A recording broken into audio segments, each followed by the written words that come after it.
Welcome everyone, I'm Annihilator and tonight I'm showing you how to build a villager zombie breeder that is super simple and shouldn't take you more than about 15-20 minutes to build, with an optional redstone component to automatically splash your zombies with splash potions weakness, or you can skip it completely. Let's get started right now. Alright, as in our last video, you've seen this. This is our villager breeder that is going on strong. We've got a 2 villager. Oh, there we go. They just produced another little tyke for us. And he's going to now fall down our shaft. And we've got 2 here. Oh, yeah, 2 there. And they're going to grow up. So how this works is quite simple. The baby villagers fall down the shaft and they'll get pushed into the water here.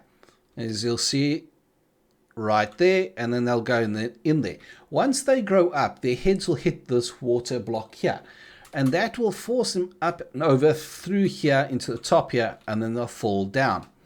Once they fall down, they'll bounce off this slime block, and as they're coming to a rest, these 2 zombies will hit them with their swords and kill them and convert them into zombie villagers. Now the thing is, you can technically get away with using 1 zombie in this. It's just you have to give him a better weapon than an iron sword. So it's up to you if you want to use 1 zombie, or if you want to use 2 zombies with iron swords, or if you want to give him a diamond sword with sharpness 5 or something like that. I just find this a little bit easier to accomplish. The next stage is once they've been converted. Let me just actually grab a villager egg here quickly. Villager egg. All right. So I'm just going to pop a chap in here. All right. So he's going to bob along. And there we go. So now they hit him. And now he's going to jump up here. He's going to try and get to the villager. He thinks he can get across there. He just got a splash potion of weakness. And now he gets pushed across into the corner. Now what you could do, this is just a temporary holding cell, but you could now feed him a golden apple, like so. We'll just break, and there we go. He is now getting cured. So that's exactly how the system works. It's very simple. The only redstone involved is that dispenser with the pressure pad, which is very, very simple to build. Now, you do not need it. You don't. If you want to, you can delete that completely. They'll fall down into your holding system. Then you can just throw it, a splash potion by yourself, and then convert them as you need them. So it's the simplest system I could design. And then we've just got a minecart system here that will bring the guys up into the pod system, which you'll see in the next video. And this, you can see, is also really simple. This one is a lot of redstone in it, but it's just the way it is with these pods. All right, so what do you need to build this? It's quite simple. You need roughly a stack of your choice of building material. Again, roughly half a stack of glass or whatever you need to build the tunnel. 2 slime blocks, 1 sign. That's just for the top of the shaft there. 5 trap doors, 1 dispenser, 1 redstone repeater, 1 piece of redstone, and 1 pressure plate, 2 zombies, obviously 2 swords, 2 buckets of water, 1 villager or villagers. You'll need several of those, and a minimum of 9 splash potions if you want to use the dispenser. As I said, it is optional. So let us get busy. Now the key thing with this design, now this whole system here is optional. You don't need to follow this. You can build it any which way you want. The only thing is this drop here. You must get the villagers to bounce. So I just built this. As you can see, it's 1, 2, 3, 4 blocks, 4 water blocks. So it's actually 8 water blocks because you do need the signs in between to get them to grow up. So you need a sign up here. This is the 1 sign you need. So we're just going to start on this central shaft here. So first things first, we need our slime block. So we're going to put down 1 slime block. Then we're going to put down another slime block like that. Now we need our building material. So I'm just going to grab that and then that. So for the ease of use, I'm just going to put it there. And now I'm just going to go up about 6 blocks. 1, 2, 3, 4, 5, and 6. All right, that's perfect. And I'm just going to repeat the same thing here. As I said, however you get your villagers into here, if you want to follow this design, how you build it is in the previous video, which is linked up here. All right. So now we're just going to put the front on here with some glass. All right, very, very simple. This next bit is our zombie collection system. So here you'll probably need some minecarts, however you want to get your zombies in here, but do remember zombies do not like sunlight, so you need to protect them somehow. All right, we need to break that down and just give them a back wall as well.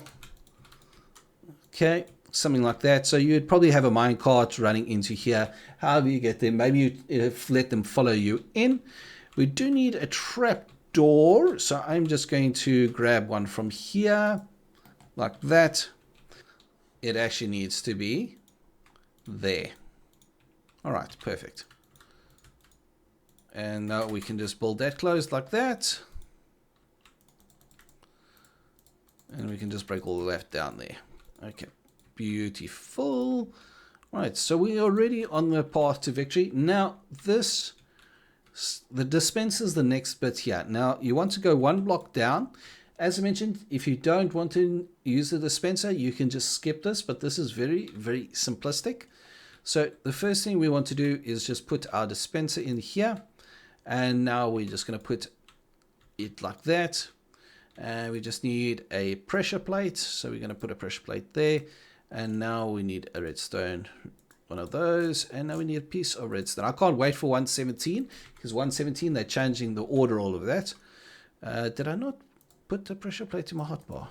Okay, I thought I did. All right, one pressure plate. Then you need your redstone repeater facing outwards, so away from the pressure plate.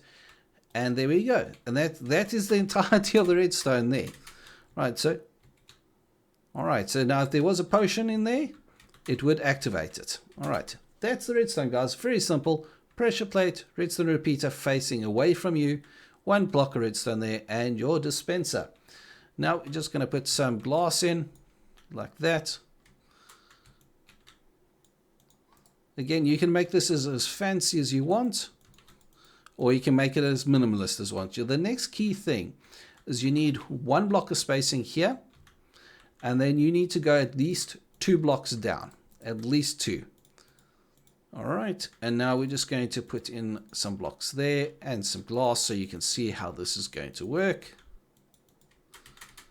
All right, oh, no, I didn't want to do that. Okay, there we go. All right, as you can see, they're very, very simplistic. Again, if you want the minimalist look, you can just build it like that. The key thing on how this trap actually works is you're going to put a trapdoor there, then you're going to put another trapdoor there, fold it down, and you want a third trapdoor here, and stand that one up. So just to repeat, trapdoor facing down, and then one trapdoor standing up there, because this is where your villager is going to stand. So you want to, again, get this enclosed. Whoops, not there. And we're just going to put some glass here so you can see our friendly villager. And we're just going to build that closed there. All right. Now, again, I would highly recommend the minecarts for this. And we're just going to grab a villager egg quickly. All right, beautiful. And now we're just going to pop the villager in there, put a thing on a block so he doesn't move around. So the zombies, once the zombie villagers have been converted, they are attracted to this infested or alive villager, for a lack of a better word, and they want to kill him, so to make him there. But they think they can get across this gap, but they can't, so they'll fall down. Now what you could do, for instance, is you could just literally make a hole here like that, and you can now fill it up with glass or whatever, and then you could just stand here, throw some potions in, and then you could feed them golden apples or whatever the case may be, and that's your system complete right there if you wanted to do it that way. I do recommend a little bit of automation. So you would now get your zombies. Now, again with the zombies, I'm just going to actually put 2 blocks up here so they don't burn to death.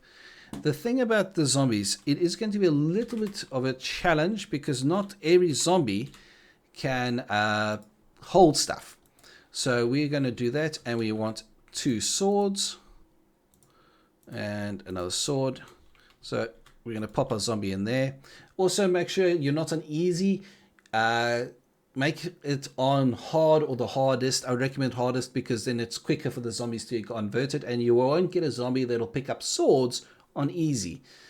So let's see if he will pick it up. It's quite quick. You'll know. Yeah, we're very lucky there. So he is a... No. Don't you dare, you nonna. All right.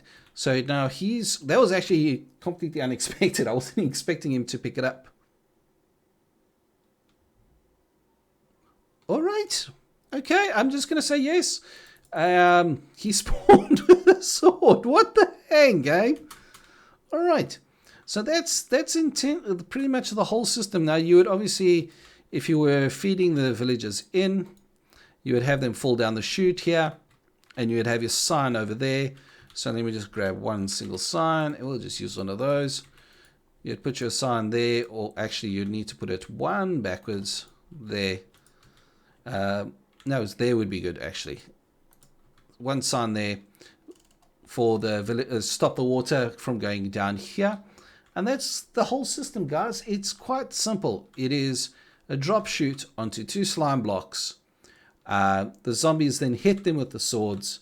They want to get across to this villager, and that's it. If you want to automate it a bit, you can just have splash potions of weakness in there. As you know, splash potions, you need to have the nether and brewing and that kind of stuff. So I'd recommend, if you're building this, you have that resource on hand. And then they'll fall down into here, like I have this side. All right, so you see now what's happened. I'm surprised he hasn't converted this guy down here. But you see, here's one that grew up. This is one of the 3. Yeah, that was one of the 3. So he grew up, was turned into a zombie. Now he's still trying to get at this villager. You see where he's looking. The villager is sitting up there. So as you can see, it works quite well. Do I have any minecarts? Ooh, I do. So now we'll just give you... Okay. There we go. All right, so now he's going to run into a pod. He did get a little bit of crushing damage, but he did fall in there. And now he's safely in a pod as a farmer. So that's pretty much how the system works. Okay, so that's pretty much how this design works. It's really simple. It's really easy to build. I know there are other ones that use minecarts and levers and switches that are all more compact, but I wanted a system that didn't use all of that, didn't use all those resources, and was easy enough that anybody can build it. So it's literal drop chute, 2 zombies, dispenser, another drop chute, and you're done. Thanks for watching, guys. Stay tuned for the outro. Cheers for now. Well, there you go, everybody. Very easy, very simple. I hope you enjoyed, and we'll be building the 3rd component of this, which is the villager hall, in the next video. I hope you enjoyed. As I said, I tried to make this as simple as possible, and you can even make it more condensed if you just skip the dispenser part of it. It's up to you. I try and make these modular as I can, and I hope you enjoyed. Do remember to subscribe if you're not. I know most of you are not subscribed, but thank you ever so much for watching. I really do appreciate it. Have a great day, and I'll see you all very soon. Cheers for now.